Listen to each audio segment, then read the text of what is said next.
We are part of the Fired Up Sports Network of shows. Please check out other Fired Up Sports Network podcasts like the P-Lot Pod, Water Cooler Talk, Bell Smashers, Philly Sports Love and Pain, Drunk on Broad, Beer Battered Sports, and the Fired Up Sports Show, which are available on all major podcasting hosting sites and social media. Also, check out Mark Ramos' Roundup on Fired Up Sports.com, which breaks down the happenings going on with all your favorite local teams.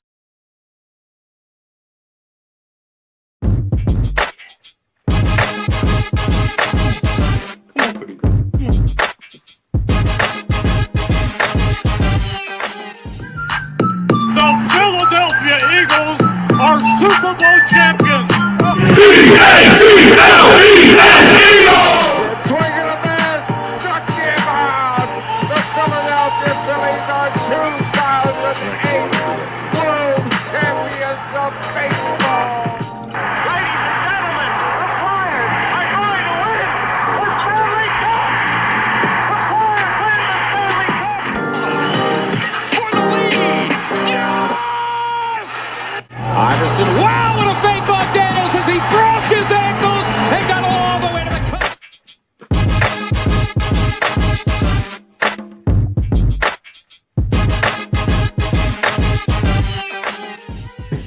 What up? What's going on? It's Joe. Rich.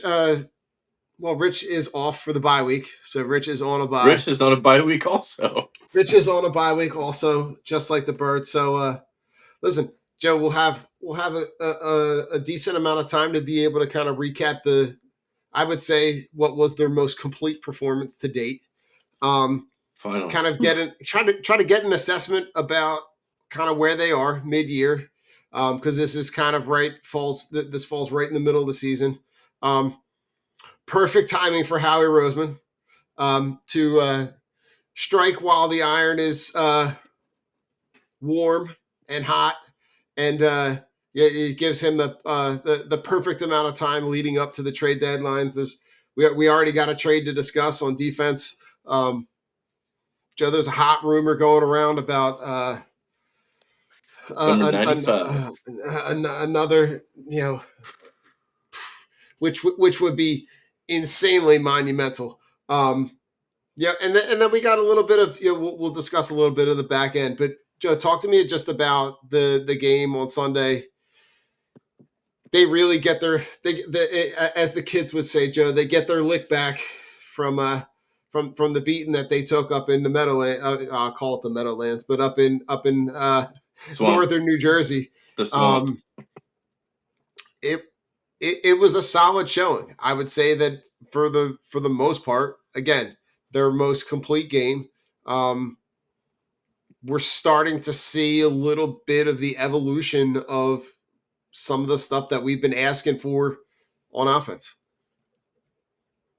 Yeah, I mean, it was, we go down, we get the touchdown, and then the Giants come down and tie it up, and we're like, I mean, Joe, don't undersell that. Is this the way it's going to be? I'm like, please, God, can we just have a game where we don't have our blood pressure skyrocketing throughout the game, and especially in the fourth quarter? But you really saw on both sides of the ball, everybody was making plays. Guys were flying around to the ball, and I mean, the first rush by Saquon, 65 to the house. I mean, that doesn't get touched. No. I mean, very very reminiscent of last year, and I think there's a lot there in terms of when you look at that basic play, right? The reason that he was able to have so many of those last year was the offensive line, and this was probably collectively the offensive line's best game. Yeah, absolutely. I mean, with all the moving parts and the guys that have been in and out of the lineup, Brett Toth specifically, really took control of the opportunity that he had. There was a huge question mark going into the week of who was going to be the center. And we were like, he was getting a lot of his first team reps, and I don't really know if they had anybody else in the mix during the week, but he excelled. I mean, he had a hell of a game. I think Dexter Lawrence wound up with a half of a sack, but I'll take that all day with a guy like that. I mean, Joe, Uh, you trust the opinion of Baldy, right? oh, I mean, The Baldy, yeah, absolutely. Baldy is the guy that I go the to. the report that I heard in an interview when talking about this game was essentially that they made him disappear.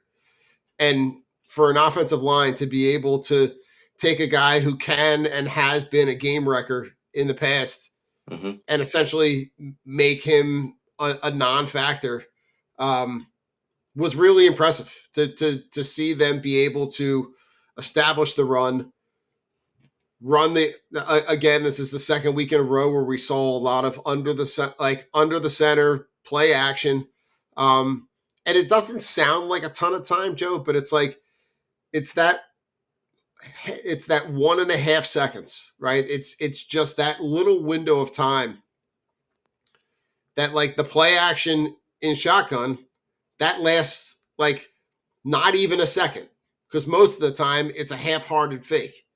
But when you're lined up under center, right, and it's two steps and a handoff, and then you pull it back in, and then you take two steps, and then you drop it underneath. That's a whole different set of circumstances that the defense has to prepare for. And we saw, I mean, we saw the plays to Devontae, we saw the plays to Goddard. Love how their ability to be able to get Goddard in space. I mean that the touchdown pass in the red zone creativity has really kind of stepped up over the course of the last couple of weeks, where you're starting to see them be they're starting to expand the playbook. You're seeing Hmm. um, Fred Johnson. Fred Johnson plays. I think I saw like 20-ish snaps. Hmm. The Grant Calcaterra blocking experiment has reached its final conclusion. Yeah. It's not happening. No. Um, and so they put the extra lineman in. They put Fred Johnson in, and oh my God, they're able to run the ball. What? Who would have thunk it, Joe? I mean, for real. Yeah, absolutely. It took them some time to figure it out. It's this is the first real game where they were able to put it all together.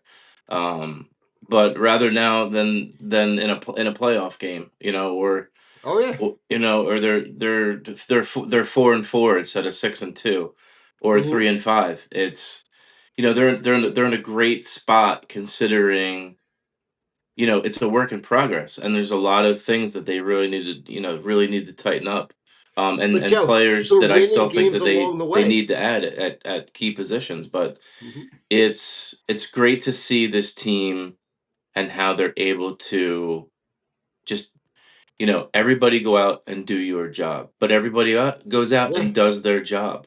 It's I mean, accountability, and um they know what to do. They know their assignment, and they go out and do it. I mean, starting with the quarterback. Now, I was talking to my friend Kevin, and and he brings up Jalen Hurts and talking about how he just does everything that you would want a quarterback to do, right? He's accountable. He's like there are zero distractions, laser focused. Like anything that you would want a quarterback to do, he does. And he's doing it in a way this season where, he's protecting the ball. He's not turning the ball over, right? Takes calculated risks.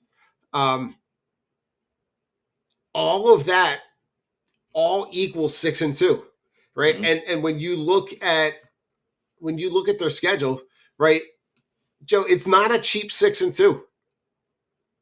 Like they have played some really good teams in these first eight games, right? And the fact that right you can toss out the Giants game. That was was a not A dud. that Yeah. game that game was a complete dud. But when you look at the teams that they beat, right? Cowboys, Chiefs, Rams, Bucks, um, Vikings, Giants, like you've beat good teams. Now listen, there are some couple teams, and we'll talk about it a little bit.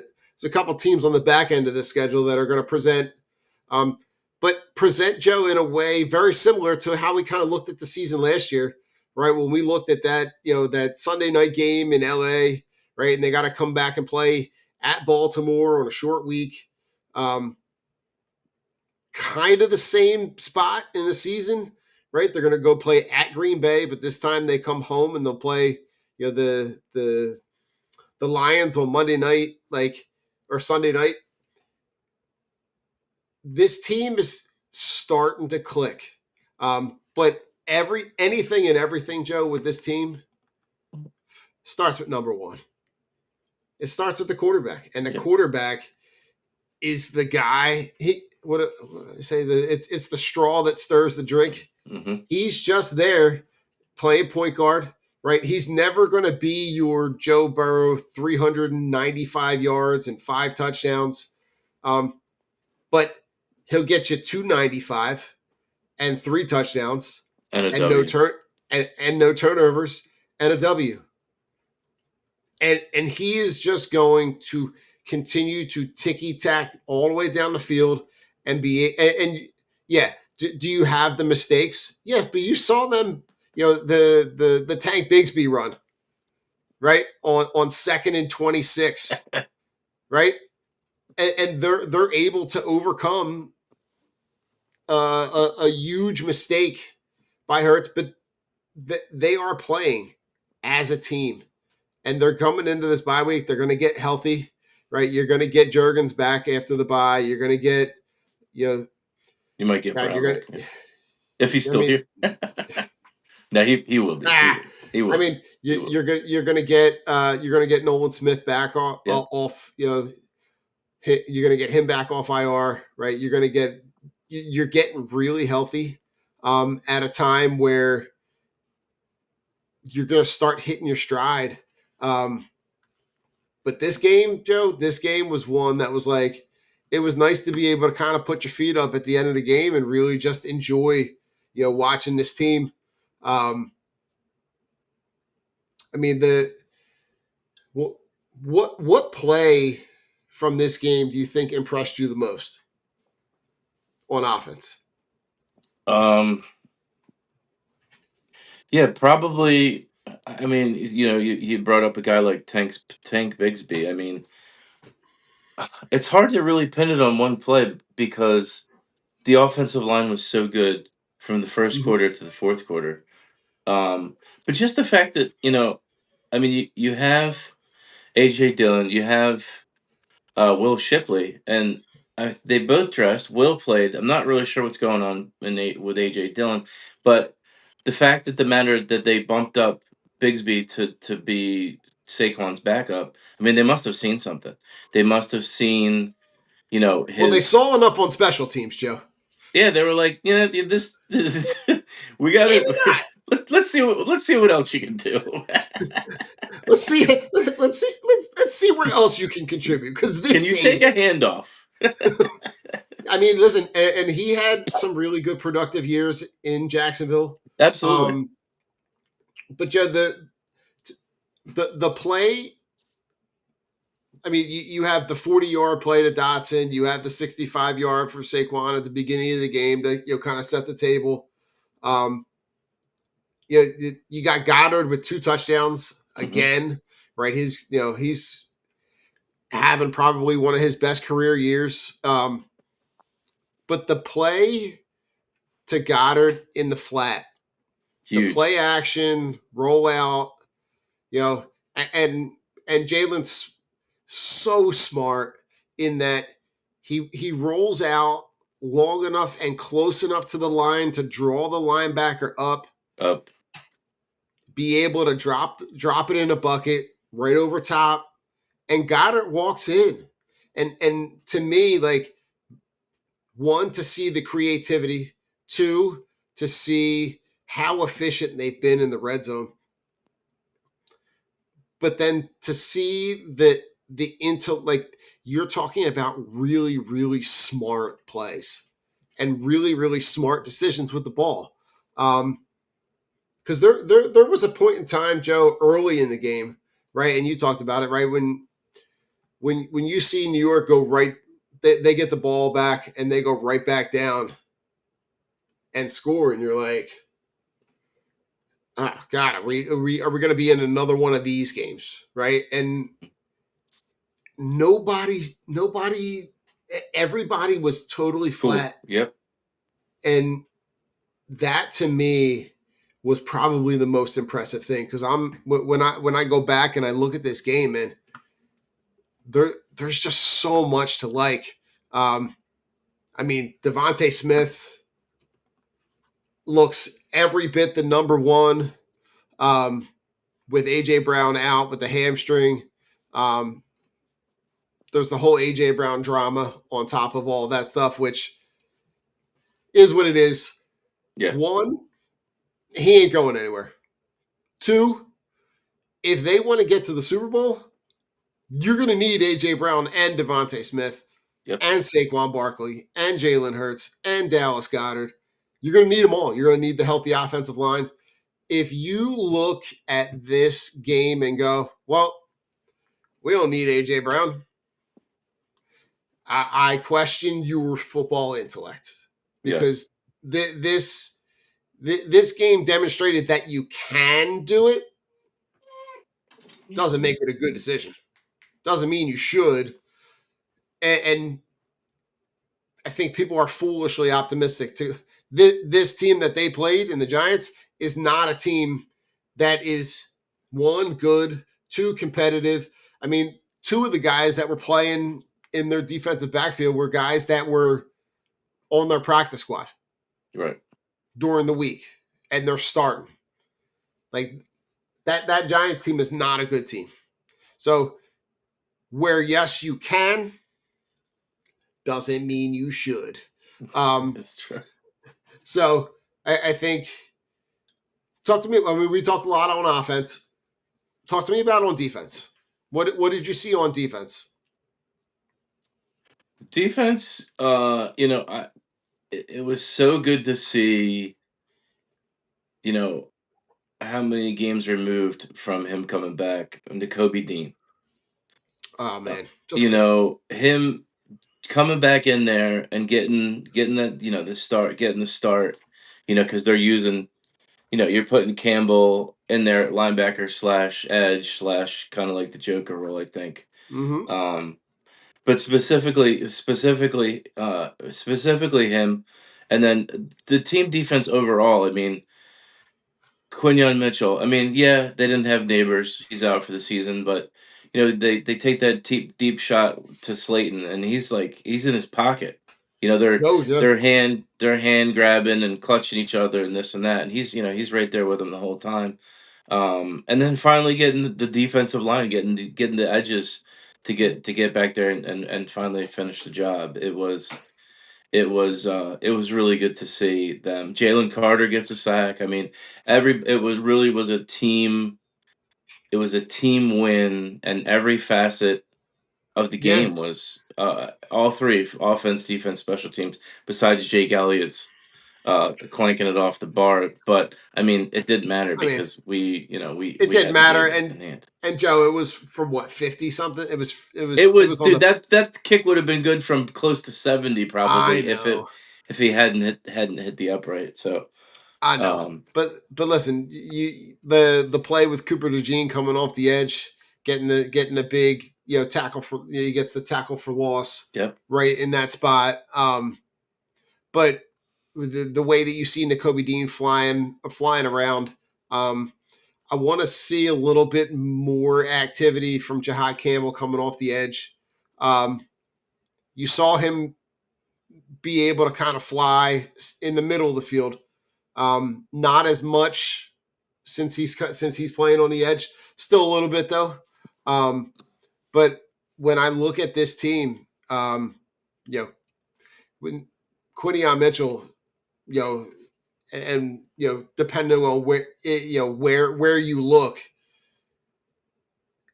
I mean, he's in the conversation as the best DB, in the same conversation with Pat Surtain, with Trent McDuffie, with some elite talent. And you can essentially write off that entire side of the field. And that's huge. And, they do make the addition this week, Joe, right? They bring in, and again, they don't give up much in the trade with the Jets, where they bring in Michael Carter II, is a guy who Joe Douglas drafted in New York. They give up next to nothing.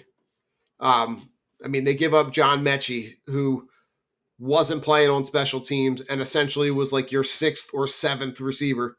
For a guy that, all things considered, has played probably from what I read, in the 90+% snaps in the slot, which to me says that he plays in the slot and DeJean slides out to the outside, which I think holistically makes them better. I think it's better to have Cooper DeJean on the outside and Michael Carter on the inside, rather than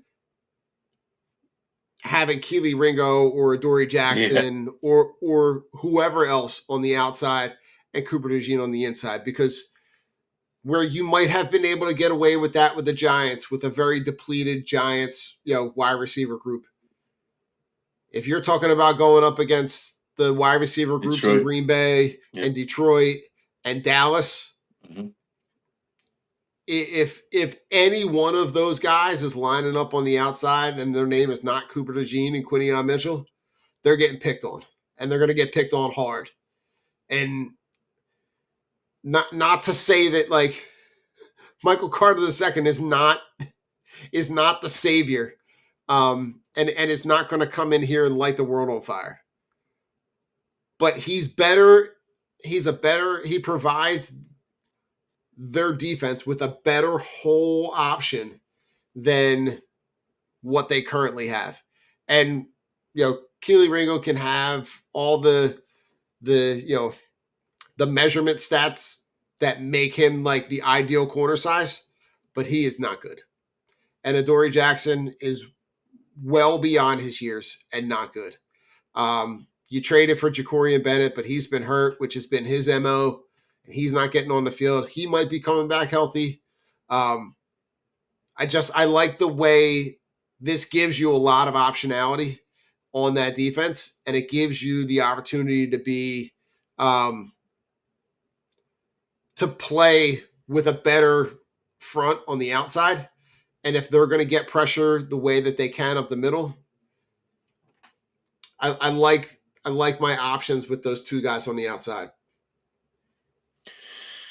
Yeah, I mean, I think we had brought his name up the last time we did a show, and I think I'm a little surprised that they went slot. And I'm guessing that's probably going to be the move, to move Coop out there. I can't see them trying to throw Carter out there just because of his limited usage out there. But you have way more depth now. You give yourself a better chance as defense as a whole. Bringing a guy like him in. Now it'll be interesting to see what I really feel like there's another move coming. I mean, I don't know if it's going to be Myles Garrett, but I think it's very unlikely because of what you're giving up, what you're gonna have to pay the guy, considering all the other players that you're gonna have to pay, any year All next, right. after the season or next year. So it's So Joe, before we get into that, because that is a whole conversation all unto all itself. by itself. Um, there's a guy that I didn't realize wasn't signed. It's a guy we talked about a bunch in the offseason as a guy, potential guy they could Mm, bring in. 26 years old, yep, I know where you're going. former second round pick. His pops played here for a hot minute. Asante Samuel Jr. is still on the market. For what reason, I'm not sure. But I don't know if it's a money thing. I don't know if it's an injury thing. But I got to imagine he provides a better option than the guys that you have. He's a guy I would bring in and take a look at. Yeah, absolutely. I mean, I think there was something with his medical. I think he had some sort of. Did he have like a spinal fusion, neck fusion, some kind of fusion procedure? I believe. Don't I quote mean, me on Joe, that. I'm watching him run around on a track Yeah, somewhere warm, and I mean, but I'm watching him kick up the dirt running uphill. it'll It's be a nuts. no-brainer for me. It'll be a no-brainer for me because I mean, it doesn't cost you anything it doesn't cost you anything just to bring money, him in here, right? It's right? only And money. it's prorated because of we're at a game going into game 9, 9. so um Yeah, you'll get then you prorated for can the you last can half of the cut the season. fat. A guy like Keely Ringo or a guy like Jackson isn't here anymore, which I think anybody would be okay with. You know, Correct. I mean, Asante Samuel Jr. was an elite player or near elite Yeah. before he had his injury. So it's something that I mean, why not? I mean, the guy can play. The guy's Uh-huh. young. He's a ball hawk. He would be an instant upgrade. Instant Yeah. upgrade to make this defense is way better than it A lot already better. is. But it's like what's the hang up? What's the hold up? Why is this Right. why is he still out there? Right.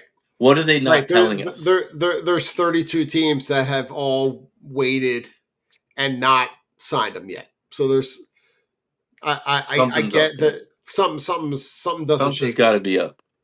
Yeah. So as we approach, right, you're gonna the trade deadline is coming up next week. The big news that drops I don't know, about 4 or 5 hours ago. And there are various people reporting it. That Myles Garrett, that the Eagles have checked in on Myles Garrett. Now we know, Joe, from reports that the Eagles checked in on Micah Parsons. The offer that the Eagles made to the Cowboys was an Better, way offer better. Yeah. that was significantly better than the one that was offered by the Packers. You ain't going to Philadelphia, Micah. Now, the rumor, what's being reported, and what's being reported out of Cleveland, is that 3 number ones are on the table. Now, Joe, I'll tell you this right now. Whew. Send them. You're getting a generational talent. You're getting a dude that is absolutely going to destroy any game plan that you have. Yeah. And you're going to line him up next to Jalen Carter and Nolan Smith and Jordan Davis and Moro Ojomo. Pick your combination. You're going to put him on in. You're going to put Myles Garrett on the edge and then put Jahad Campbell right on top of him. Yeah. Both of those dudes coming off the edge, off the outside. You're going to put Zach Bond in the middle. You're going to You can't. Yeah. What are you gonna do? and right. And where are we talking about picking, Joe? Right. If this team is as good as we know that it is, those picks are not until 20, not even 20, 20 to 30, not until right? Yeah. 30s, right? They're like Low first round, lower right, first round. 28, 29, 30, 30. Like they're in that last 5 picks of the first round. You are not trading the number 3 overall pick. Anybody, you can take the combination of all 3 first round picks and they wouldn't come close to what you would get out of Myles Garrett for the next 3 to 5 years. Agreed. I No, mean, he's I don't care what the money is. Jeffrey Lurie is printing money down there. They can sell a million more Kelly Green jerseys oh to my pay god. for it. Like if it's 3 first round picks, I'm in. Sold. Yeah. I mean, I He's always coming off a game, Joe. I keep 5 1 interrupting. game. 5 sacks, and they get absolutely boat raced. Like he's got 5 sacks, and they're getting crushed by the Patriots. Like I got to imagine that he's just like, He's ready to how lose it. many Well, more you saw him on the times? sideline. I mean, if I'm him, going, I'm out. I'm out. Like I like the writing is on the wall. The offense is hapless. The team has no direction. Kevin Stefanski might be the next Eagles He's offensive on his way out. coordinator. Like I don't care what you have to give up. It makes too much sense, and it makes them. It does for the Eagles what Micah Parsons did for the Packers. It takes your defense to a completely different level, to where teams can't possibly game plan for everybody on defense. Somebody is going to be left open. Absolutely. And I've always prime Micah Parsons and prime Myles Garrett. I still think that Myles Garrett I is believe. is above him. Yeah. He stands alone for me. Micah Parsons, Max Crosby, Myles Garrett. It's Myles Garrett every time. And I think And Joe, he's doing it where on a in defense where he's Cleveland, the only guy. There's nobody else there. He right? still destroys Double offenses. team, triple team. He's a freak of nature, and watching him play by play just make grown men look like boys. Right, exactly. Where we're gonna double and triple team him all game because we don't have to worry about anybody else, and he's still doing what he's doing is beyond incredible. 10 sacks in 8 games. I mean, he's on pace for at least 20. I mean, he could Yeah. break Michael Strahan's record this year. Yeah. He's 29 years old, but I mean, he's that guy. He's such an elite athlete that I think it's a 4-year deal. I believe the deal that he signed with Cleveland, I think is like 4 for 160, something like that. But he's getting paid less than Micah Parsons, and It's worth it. he's absolutely worth it. And I think, like I said, I always thought that he was the best defensive. He's been in the best defensive end in the league for the last what 5 since he's been in the league. Ever since his second year, where he really took off, he's just it's unreal, and it's unreal that he's doing it on a awful, like, just a god awful team I to be mean, able to still do what I'm he's gonna doing. read you some of the names on this defense: Malik Collins, Mason Graham, Isaiah McGuire, Mohamed Diabate, Carson Swessinger. Like, these are the guys that he's playing with. Yep.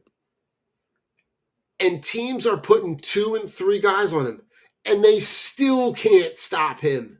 Yeah. I mean, I would say a prayer for whoever would have to line up and try to configure a blocking scheme that would take care of a defensive line that included Jalen Carter and Myles Garrett. Put whoever else in there you want. Good luck. You're going to get Nolan Smith with one-on-ones. You're going to get Mora Jomo with Everybody. one-on-ones. You're going to get Jordan Davis with one-on-ones. You're going to get Zach Bond flying in the A-gap. You're going to get Nakobe Dean running downhill. You're going to get Jahad Campbell off the edge. You're going to get Cooper DeJean on a nickel blitz. Like, it really – no answer. Joe, it kind of does – it could do what Saquon did for that offense for this defense. Absolutely. Absolutely. A game wrecker, a game changer, a home run hitter on the defensive perspective. Yeah, I mean, I'm sold. I've heard 2 1s, I've heard 3 1s, I've heard 2 1s and a 3. I would do this. I would do it too. I mean, what for as good as this team is going to be for the next 3 years, a late first round pick is, is nothing that Howie Roseman can't make back up, Joe. Absolutely. Right? Absolutely. It wouldn't surprise me if they traded 3 1s, and by the time those picks came back around, he's already acquired more. Yep. Because he's 10 steps ahead of everybody. He's figured out a way to flip somebody for some pick and turns that second round pick into a first round pick. And I have all of the confidence in the world that even if you gave those picks up, that there would still be a way to reacquire compensation that would give them the ammunition to draft in a position of need and not be reaching.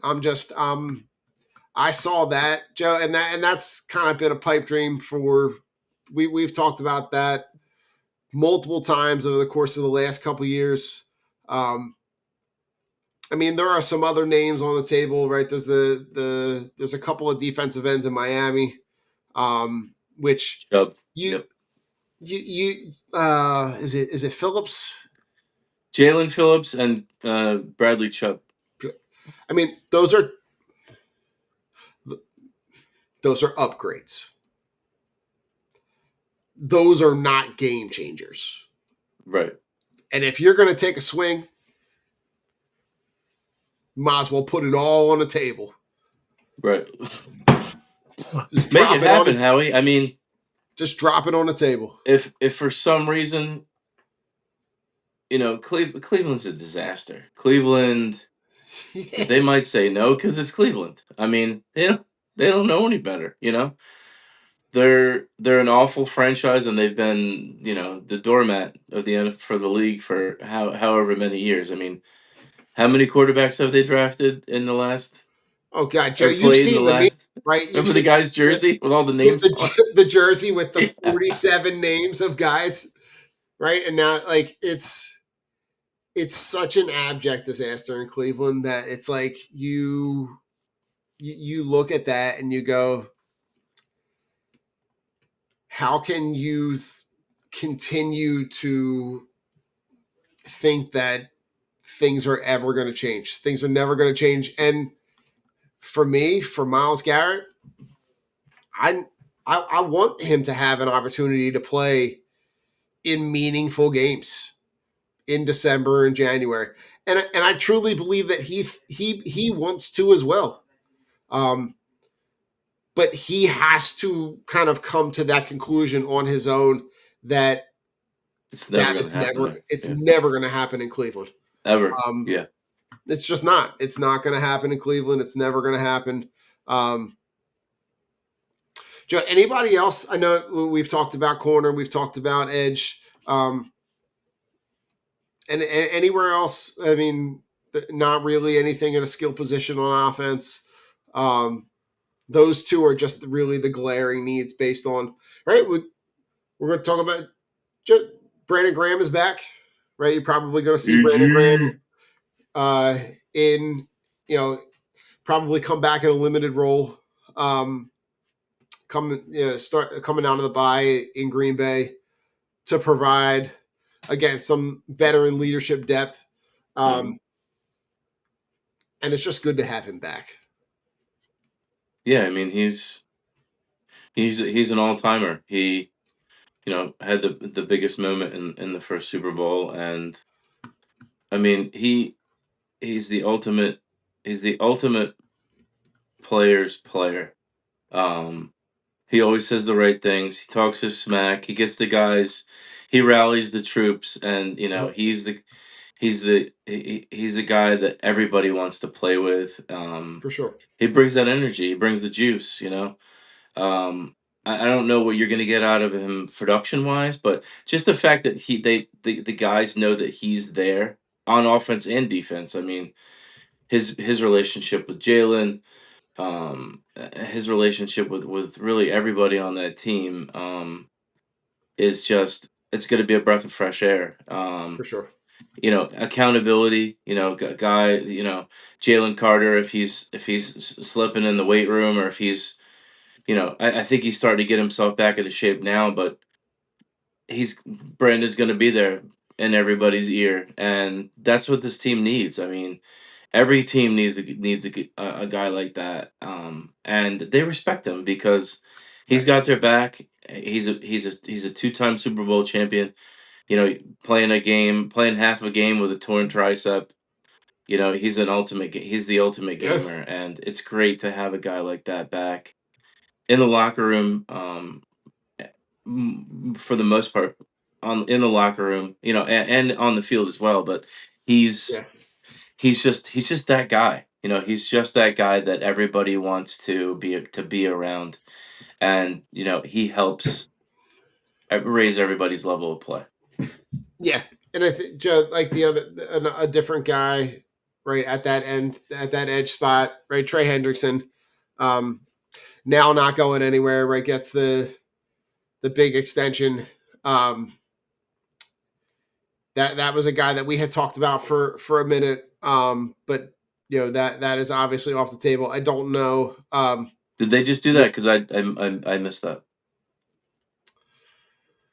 Oh wait, was that somebody else? Oh no, that was Hutchinson. Sorry, that was Aiden. Oh right, yeah. Hutchinson, Henderson is four great. for 180. Yep.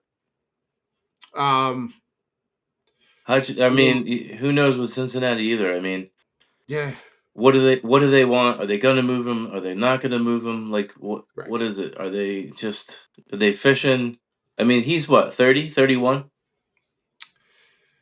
He's a great Gotta be player, it. and Yeah, but what's his value at this point? What are you willing to give up for a guy like that? I mean, yeah, he's a top tier player, but you feel I think a guy like Hendrickson has a way shorter shelf life than a guy like Miles Garrett. for sure. Yeah, no, I agree. But Yeah, we had talked about Jalen Phillips and Bradley Chubb. I think if the Eagles, I don't want them to go into with the mindset of we tried to get Miles Garrett, we threw all this stuff at him and it didn't work out, and then they get cold feet and they don't do anything. I'm still hoping that they upgrade the position just because of you need these guys fresh, you need the depth. Brandon Graham's old. What is Nolan Smith going to be 100%? Like, he came into the season, we thought he was healthy, and then he went back down with the same issue with yeah, his, with his shoulder. So, and you can never have enough guys. Like Uche's been good, but he's hot and cold. Jalix Hunt finally had a coming out game. So I'm I'm going. Patrick Johnson's only playing because we're thin. I mean, he's been a practice squad player for how long? So very if true. if if Miami wants a fourth round pick for Bradley Chubb, I'm more in on Bradley Chubb than I am on Jalen Phillips, just based on Okay. just based on production. I think they're looking for a 4th-round pick. I would throw them a 4th-round pick for Bradley Chubb, but I mean, that's me. That's me. to me, Joe, that's a no-brainer. Like that's one that you can make and not even have to worry about it. Right? And if you look at Joe, week 9 last year, which is kind of where they are right now, they were 6-2. 6-2 going into the Jaguars game. Mm-hmm. You're in the same position as you were last year. And that Jacksonville game, right? Remember they struggle against We Cleveland. sweated that one out. Right? We sweat that one out, right? You have the whole debacle before halftime. They blow out the Giants, right? Saquon has the huge game against the Giants at home. They have the big statement win at Cincinnati, where they win 37-17, right? And this is where they start humming. Week 8, week 9, right? Where, they have that right, the more than competitive game against the Jaguars, right? Remember, you gotta have you end up having The that Kobe Kobe Dean built us up. Dean interception, like last minute of game, right? And then is when you really start rolling, right? And then you whoop up, you go down to Dallas, you whoop up, right? You beat the brakes off the Commanders at home, right? And then you go to at LA and at Baltimore. And now this thing is really humming. Yeah. And you don't lose again until week 16 when Jalen Hurts gets hurt in the first quarter. Right. And you think about the way that game started, and Jalen Hurts plays that whole game. That's another. It's not even close. It's another steamroll, right? So like, that's what has me really optimistic about this season. The games that they lost, if you look at the games that they lost in the first half of the season last year, Joe, the game at Atlanta or the game at home against Atlanta, We did that to ourselves, right? Very similar to how they lost to the game at home versus Denver. Yep. And then they get the brakes beat off them when they go down to Tampa. Very similar to going at New York. Mm-hmm. They get the brakes beat off them. And then they rattle off 1, 2, 3, 4, 5, 6, 7, 8, 9, 10 straight wins. They have to the Commanders have to have a last second touchdown against the Eagles' backup quarterback. And then they just from there on, right? You blow out the Cowboys, you beat the Giants with Tanner McKee, and then you just roll. The way that this season is playing out, there's a lot of things that are reminiscent of last year. And I like the direction that they're going. We'll see where they are coming out of the trade deadline, right? You're going to have all weekend. You got 2 straight weekends of red zone, Joe. You'll get the Birds on Monday night in Green Bay, which will be raucous. A great test, but they're really good with Sirianni coming out of the break, right? I think that they're going to come out well prepared. And if you look at how they've come out of breaks with a really focused mindset, with really strong directive about where they're going, about how the game plans are going to evolve. I'm feeling really good. Feeling real good about going into the second half of the season. Almost with the mindset that whoever it is, they got to come play us. Not really like there's teams that are going to be and make games really competitive, but they're going to realize very quickly that they've got to come play this team. And you better bring your A game, because if you don't, we're coming for you. Yep. We're coming for you. So Yeah, I mean it's very similar to last year. It's this everybody's got the right mentality. You just hope that, especially on the defensive side of things, and still Kevin Patullo, you want him to build and grow off of, this particular, the Minnesota game, and definitely this Giants game.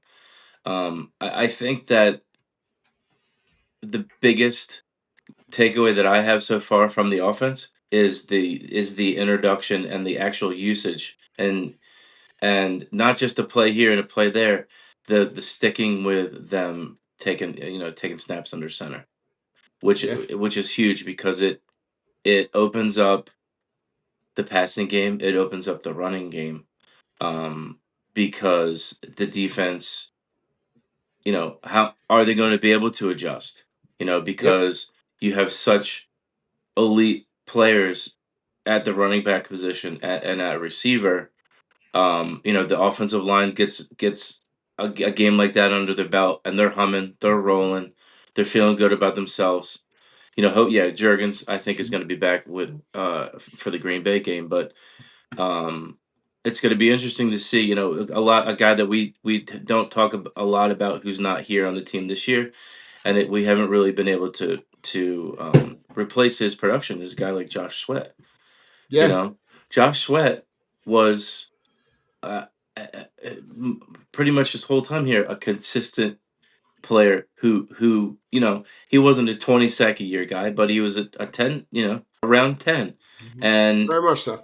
he came up with big sacks at key times of games. He was huge and had the game of his life in that Super Bowl. They didn't really, they hoped that Jalen Hunt was going to make that jump. Yep. And they hoped that Nolan Smith was going to come in and get that production too. So, but no, finding out Nolan wasn't 100% really kind of threw a wrench into that. But um, you have to take that into consideration when you're looking at this season. We're 6-2, but you still are trying to replace that kind of production for a guy who's not on this team anymore. So that's the position that I want. I That's what I want. I need to see another defensive end before the trade deadline's over, because Brandon Graham is not necessarily we need a needle mover, but Brandon Graham is a nice player and he's a good piece, but he production wise he's not what this team needs. Um, and Nolan Smith coming back is gonna be great, but what is he 100%? What are you gonna get out of him? Um, with everything that's going on, so that's the position that I really am hoping and praying that they make a move on. Yeah. And listen, Joe, when you look at them coming out of this bye, right? You're going to go Packers, Lions, Cowboys, Bears, Chargers. Right? You're going to have 5 consecutive weeks where you're going to know where you stand, because after that Chargers game, those last 4 games, you've got 3 cupcakes in out of the last 4, because you're going to play the Raiders, you're going to play the Commanders twice. The only game that's really going to give you a run Buffalo. in that last stretch in December is at Buffalo. Right, you're going to play at Buffalo the Sunday after Christmas. Um, Odds are, that's the second to last week of the season. That's a game that you know you could be playing for home field advantage. And I think that's what these next couple games are going to really, truly kind of let them know where they stand. Because there's going to be a huge difference. If the Lions are the team, if the Lions and Packers are the teams that you're looking at as your biggest competition, having home field advantage for both of those games is huge. The difference that could be the difference in the game, especially against a team like Detroit that's going to play really well indoors on turf. That, like, if you can get them outside, Hmm.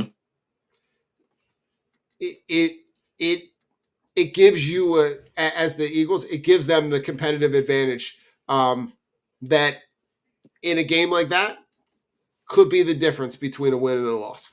So I don't know. I'm liking where I'm at. I'm liking where we're going with this team. Joe, final thoughts. Final thoughts. Oh man, you kind of caught me off guard with that one, Donnie. Why don't you go first? You ready? Final Go. thoughts, What do Joe. you got, Don? What do you got? I'm going to give you a hypothetical, Joe. Uh-oh. You ready for this hypothetical? All right. Imagine if Andy Reid got to draft Russell Wilson in 2012, Mm. and then Andy Reid keeps his job in Philadelphia. Andy Reid never leaves. Chip Kelly never happens. Then in 2013, the Eagles draft Travis Kelce and pair him with his brother. They assemble an offensive core that would have consisted of LaShawn McCoy, Deshaun Jackson, Jeremy Maclin, Brent Selleck, and Travis Kelce, with a young Russell Wilson as quarterback. Mm. What could have been? What could have been, but also too, what would the defense be like? Listen, Is that too much?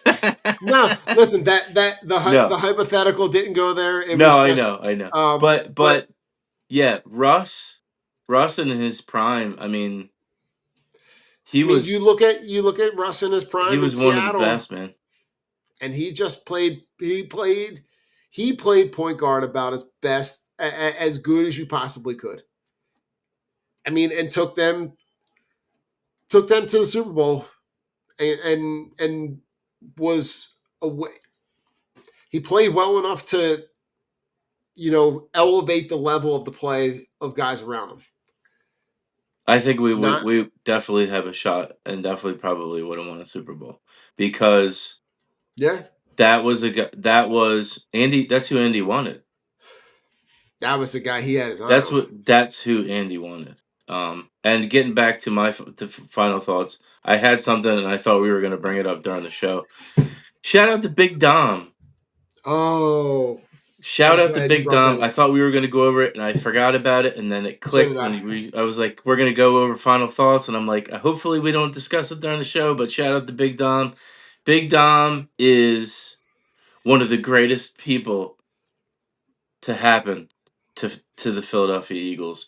He's been on Yeah, this team since the early Andy Reid days, and yeah, everybody from the custodian to the player to the ball boy to the kicker to the assistant coaches, the the Eagles medical staff. I mean, Big Dom keeps people here. Keep Big Dom is able to get through to AJ Brown. Big Dom was Darius Slay was just on the verge of signing with the Ravens last year, and Big Dom was like, you're not going. yeah. he is he's like the go-to guy for everybody in that organization. And the fact of what he did with when Cam Scatterboo got hurt, which was a horrendous injury. It's horrible, right? The And fact that you don't wish no, that nobody, on absolutely, on anybody. on anybody. You never wish an injury on your worst enemy. He went to the hospital, brought him pizza, brought him cheesesteaks, on behalf of the Eagles, and it was Took so Zach good Bond to. with him. You're right, and it's great to see that and hear about that because Mm-hmm. all you hear is Philly getting shit on all the time about this, that, and the snowballs at Santa, which it's a tired act, and it's not even. My blood pressure Joe, just bringing it up right now is getting me yeah. going. So But Joe, one day we'll have to recap the actual facts of that event. right, that's because that's the thing. Nobody knows the backstory, but shout out to Big Dom for him doing Yeah, that and making putting a big asterisk and star next to the well, Eagles and the Eagles organization and the city, which was a breath of fresh air, and it was great to hear. It was great that Cam went out on social media and put that out about Philly and about the Eagles and Big Dom. It was awesome. Shout out Big Dom. You know We know he knows everybody loves Big Tom. Shout out to Big Tom. I love it, man. It's and it's great. It's great the for the city to know for everybody to know that one and this is kind of like some next level stuff. It's good for other players in the league to know that that's how this organization operates. That's how they take care of players, even players that aren't their own. And that goes a long way in life. Absolutely. When you And have guys that are considering and they're shopping around where they want to go play. That's the kind of stuff that they remember. absolutely. And also too, real quick, shout out to Jalen Hurts for the Halloween party this week. You know, everybody was like, he's so stoic, he's so businesslike, and it just something as little as that. Your teammates can appreciate that Yeah. you took the time, even though it was funny and it was goofy and it was silly, and he was probably like, man, I don't want to do this shit. But the fact that he was there and he dressed up and was a part of that, stuff like that goes a long way. Shout out to Jalen Hurts, the janitor, this week as well. Yeah, that's fabulous. had the full janitor suit with the mop and the hat. And the old school, he loves that hat. He wears that hat That, all the time. The old school throwback Phillies hat. Loves it. that's fabulous. Joe, before we jump out, give me your top two Halloween candies. Tomorrow night's Halloween. Actually, you know what, Joe? Give me a Halloween candy. Can we go top 5? Because I'm a fat man. I love candy. I All right, love everything. Give me your top 5. Oh shit! You got to go Reese's peanut butter cup, Number 1. Snickers. I love Twix. Okay. Kit Kat. Okay. And oh god, I like Take Fives, man. Ooh. Throwing a little curveball in there. You ever had a Take Ooh. 5? I've had a Take 5. I was not going there. Go ahead. I was not going there. How but, many do we? How many do we have together? 2 or 3? I mean, Joe, I'm gonna go straight. I'm going straight peanut butter. Reese's. Yep. Reese Pieces. Okay. And then I'm going the peanut butter M&Ms. Oh yeah. I'm going peanut M&Ms. And then I don't know. Give me something else dipped in peanut butter. Peanut butter or peanuts? Primarily peanut butter, but I'll go peanut. Butter. Like I'll go the M&M peanut, but I like the M&M peanut butter. I'm in it for anything. You're a peanut peanuts. butter guy. Yeah, Is what you're saying. The kids know. I gotta get you some, them. and it's like an Easter thing. Rosie makes them homemade. Stop it, Yes. Joe. You and I might have to have a play date. We're gonna have to have a sidebar on this. That's a whole separate conversation. Oh, yeah, Joe, you got a Halloween movie to go to? Halloween movie. Are you a Halloween movie? I'm corny. I'm Michael Myers and Halloween. I mean, his look makes me think of Halloween. Okay. The scene, the picture of the pumpkin and the knife and all that. I think that movie came out the year I was born too. And also too, Lucas was obsessed with him growing up. Dressed up like him. And we have it now. Like I have 2 of the suits. I've got the most recent mask and the old school mask.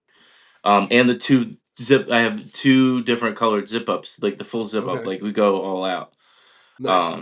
But we have like video clips, like we did like our own little like Halloween video, videos in the past from when he was a little kid. So, nice. But that's for me. That's my guy. Nice. How about you? I got a couple, and they're more on the humorous side. Like I love the Hotel Transylvania series. Okay. Ghostbusters and Yeah. Beetlejuice. Right, those are more. I'm not like a huge horror movie, scary movie, but like Okay. the ones that we watch. Jane loves Hocus Pocus. Jane and Lace love the Hocus Pocus series. Gotcha. But yeah, that's just it's just a fun time of year. So listen, if you're out there tomorrow night, make sure you got some stuff for the adults. As the adults are trick or treating, make sure you take care of the adults. Yeah. Full bottle, full large size bottles of alcohol, please. Going up, and there was a guy literally pulling his kid in a stroller, and underneath was a cooler, and he was passing them out, and I was like, Hero. that is some next That's level elite stuff. status. Trick or treat, sir. Yeah. And it's on a Friday night, so listen, just go out there with your kids, have fun, be safe, Be smart, enjoy, right? but be smart and go birds, Go birds. go birds, Go birds. What are we gonna go do? birds. No football. No football. No Yeah. Eagles, Don. Dallas sucks. Oops.